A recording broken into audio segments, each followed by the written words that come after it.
Bom dia, pessoal do primeiro ano, tudo bem com vocês? Hoje a gente vai fazer mais uma aulinha essa semana e a ideia hoje é um pouco diferente. Vocês estão em semana de provas, então o que que eu vou vir aqui trazer para vocês? Eu vou trazer os principais conteúdos que a gente trabalhou e os principais conteúdos que podem estar caindo na prova de vocês. Então vocês vão ver que o vídeo vai ser mais curto, mas vai ser mais focado, tá? Então, a ideia hoje é preparar, ajudar vocês a se prepararem para a prova que vocês vão estar fazendo, tá bom? Então, vamos começar, gente, com a primeira coisa que eu queria que vocês relembrassem, que é a teoria de VCEPR. Mas o que que é isso? Gente, isso aqui era uma teoria que eu usei para explicar para vocês a geometria das moléculas. Então, por exemplo, por que que a molécula de água é angular e a molécula de CO2 ela é linear? Essa teoria de VCEPR ajuda a explicar isso aí. Qual que é a ideia? A teoria de VCPR parte da premissa de que os pares de elétrons na camada de valência se repelem, adotando de tal maneira que minimiza essas repulsões, determinando assim sua geometria molecular. As palavras estão um pouco complexas, mas a ideia é muito simples. Deixa eu pegar a caneta. Aqui é o seguinte, eu vou fazer um parzinho, a molécula de água. Então eu tenho um oxigênio, eu tenho 2 elétrons aqui, lembrando que o oxigênio é da família 6. Se ele é da família 6, ele tem 6 elétrons na camada de valência. Desenhei os elétrons dele aqui. Aí ele vem, gente, e vai fazer uma ligação com um hidrogênio, que só tem um elétron, tá bom? E um outro hidrogênio, que também só tem um elétron, ok? Então, ficou assim, ficou meio tortinho. E esses parzinhos de elétron que sobraram aqui?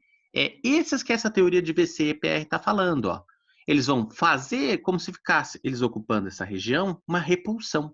E eles vão empurrar essas ligações para baixo.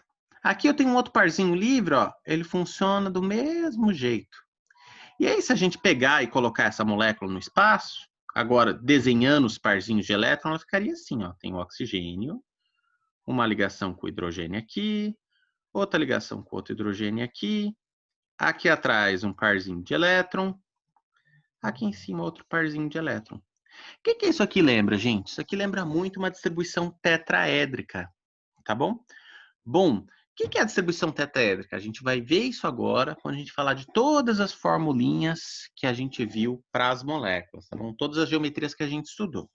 Então agora eu vou apagar isso aqui, ok? E vamos para o próximo slide. Só um minuto. Pronto. Bom, aqui, gente, estão as geometrias que a gente estudou. Então, o que que eu vejo aqui, ó? Geometria linear. Aí ele deu como exemplo o CO2. Mas veja, a geometria linear a gente pode ter. Quando eu só tenho 2 átomos, a geometria é sempre linear. Quando eu tenho 3, eu posso ter ela angular ou linear. O que vai dizer para mim se ela vai ser angular ou linear é se eu tenho ou não pares de elétrons livres, como aqueles que eu acabei de mostrar para vocês na molécula de água. Então, por exemplo, o CO2. CO2 ele é linear. Por quê? Ó, o carbono tem 4 elétrons na camada de valência. Então, vou desenhar os 4 aqui. E ele vai fazer uma dupla ligação com cada oxigênio. Então, o outro oxigênio está do lado de cá. Está fazendo dupla ligação. Cada oxigênio tem 6 elétrons na camada de valência. Ele faz mais 2 ligações, fica com 8. Está ali com a teoria do octeto dele completinha. Tá bom? Vocês estão vendo que não tem nenhum par de elétron aqui, nem aqui?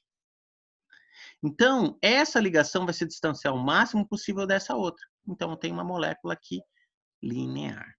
O que mais que eu posso ter agora com relação a 4 átomos? Quando eu tenho 4 átomos, gente, eu posso ter 2 estruturas. Então, deixa eu limpar tudo aqui, tá? Uma das estruturas que eu posso ter é o quê? É a trigonal plana. O que é a trigonal plana? Eu tenho um átomozinho aqui no meio, igual tá essa molécula aqui, que é o BF3, então tem um boro ali no meio. E o boro não tem nenhum parzinho de elétrons livre, Então, essa ligação daqui, aqui, daqui, aqui, daqui, aqui, eu vou ter 120 graus, tá?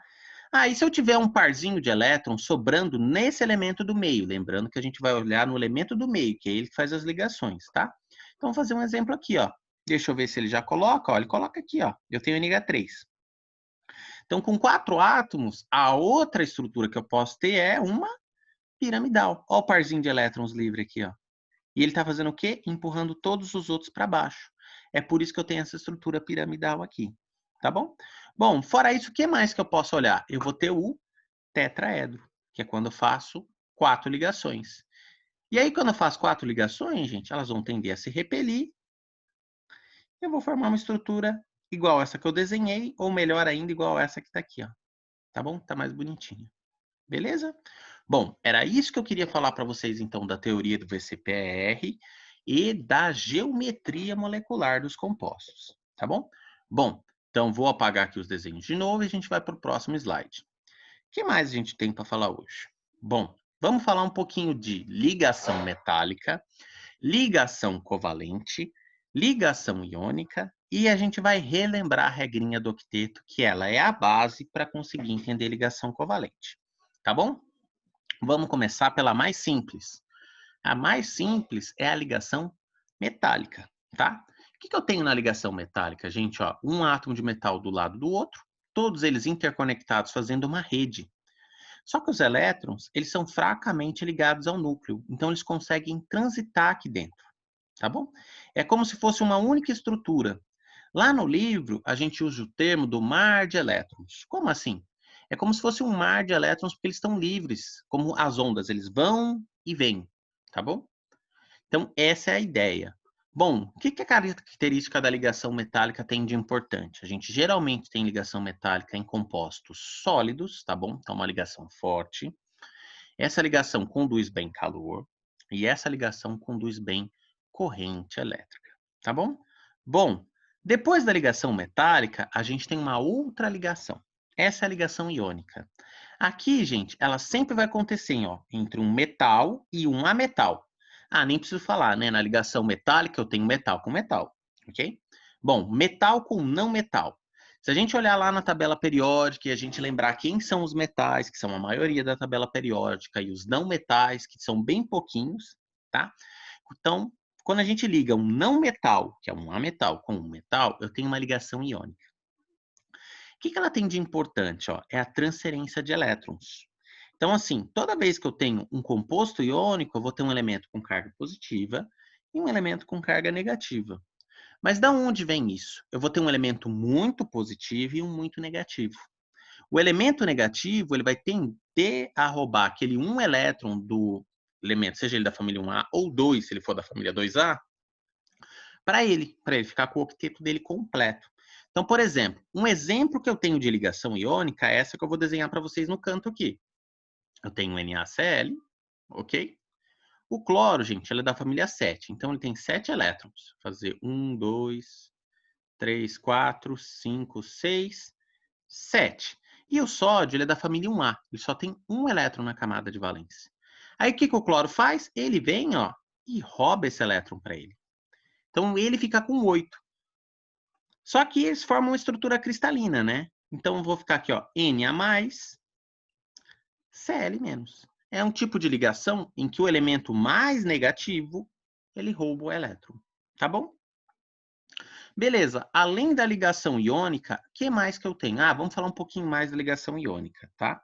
A ligação iônica no estado sólido não conduz eletricidade, mas no estado aquoso, quando ela está dissolvida em água e se formou íons, aí ela conduz bem corrente elétrica.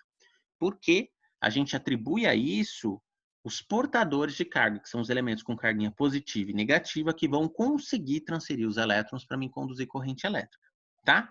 Bom, o que eu vou ver ainda? Então, vou ver um pouquinho agora da ligação covalente, ó. Ela é entre um não metal com um não metal. Então, por exemplo, hidrogênio é um gás, não é? Com outro hidrogênio, a metal com a metal, ligação covalente. Eu tenho um elétron do hidrogênio, um elétron do outro, eles compartilham esses elétrons, e aí o que acontece? Os dois têm 2 elétrons, então os dois ficam estáveis, lembrando que eles são da camada K. Aí o O2, ó, oxigênio, duplo oxigênio. Cada oxigênio tem 6 elétrons, ele faz 2 ligações, então ele compartilha 2 elétrons, então ele fica com 8. Sendo assim, os dois ficam estáveis, tá certo? E aí é isso que a gente define, gente, como a regra do octeto, que ela fala que um elemento, para ser estável, ele precisa ter 8 elétrons na camada de valência, tá bom? Bom, então aqui a gente revisou todos os 3 tipos de ligação. Lembrando que em ligação covalente, eu vou ter a ligação covalente polar, que é aquela que eu tenho um elemento mais positivo e um mais negativo. Eu vou ter a apolar, em que eu não tenho polos na minha molécula. E eu vou ter um terceiro tipo, que é a mais forte de todas, que é quando eu tenho uma ponte de hidrogênio. A ponte de hidrogênio é quando eu tenho hidrogênio ligado a flúor, oxigênio ou nitrogênio. Na molécula de água, gente, acontece pontes de hidrogênio. São interações entre moléculas diferentes. Então, vamos supor, ó, eu tenho outra molécula de água aqui, ok? Como o hidrogênio é positivo e o oxigênio é negativo, eles se atraem bastante. Isso é o que a gente chama de ponte de hidrogênio. Tá bom? Então, a gente conseguiu agora rever toda essa parte. Vamos para os próximos conceitos. Tá bom? Bom, o que mais que a gente vai falar? A gente vai falar de solventes polares. O que são solventes? Solvente, gente, pode ser um líquido, pode ser um gás, em que ele vai estar na maior parte em maior quantidade e vai dissolver outras moléculas, tá? Então vamos lá. Os solventes polares, então eles vão vir de moléculas polares, como a água, tá? São aqueles cujas moléculas constituintes apresentam regiões eletronicamente densas e que, por isso, têm facilidade de solvatar qualquer substância de característica também polar. O que é a substância polar, professor? É aquela que tem um polo negativo e um positivo, ok? Ah, e substâncias apolares? A gente conhece muitas, tá, gente? O óleo de cozinha, gasolina, diesel, todos eles são substâncias apolares. Querosene, tá bom?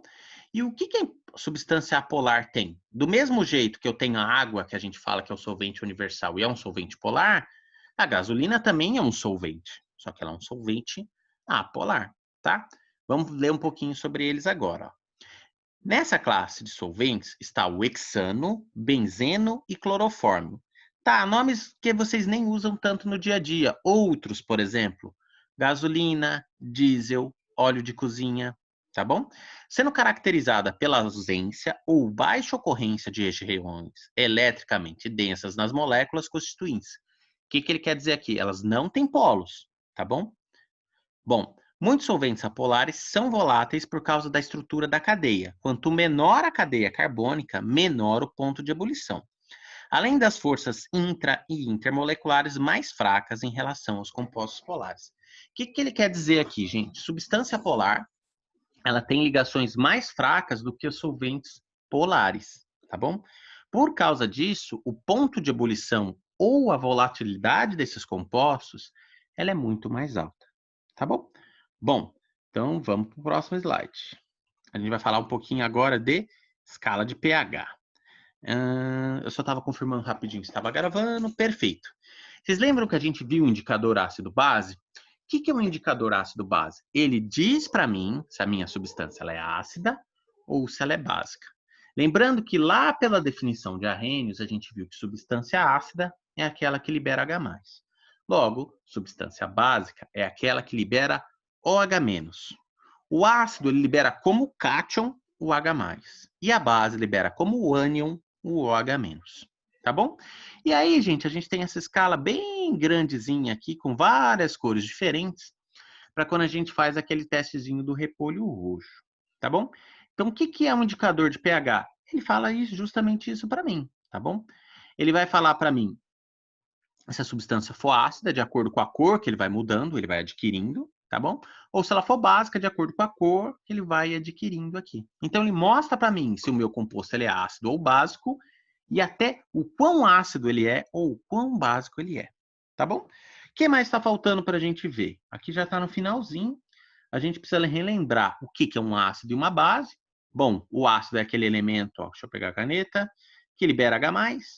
Alguns ácidos, ó, ácido clorídrico, ácido nítrico, ácido fosfórico. O que eles têm em comum, gente? Quando em água, todos eles liberam como íon positivo H+. O negativo muda, ó, tá bom? Então, isso é o que a gente chama de um ácido de Arrhenius. Ele vai sempre liberar um cátion, o íon H+, tá bom? Existem outras definições de outros cientistas? Sim, gente, mas a gente trabalha muito no ensino médio, principalmente com a definição de Arrhenius, tá bom? Bom, definição de bases. Base é aquela substância que em água ela vai liberar como íon negativo agora, ó, veja que no ácido é o positivo, na base é o negativo, OH-, OH-, OH-, tá bom? Aí o positivo muda. Então, aqui eu tenho hidróxido de sódio, hidróxido de alumínio e hidróxido de zinco, tá? Então, a base de arrênios é aquela que libera como ânion OH-.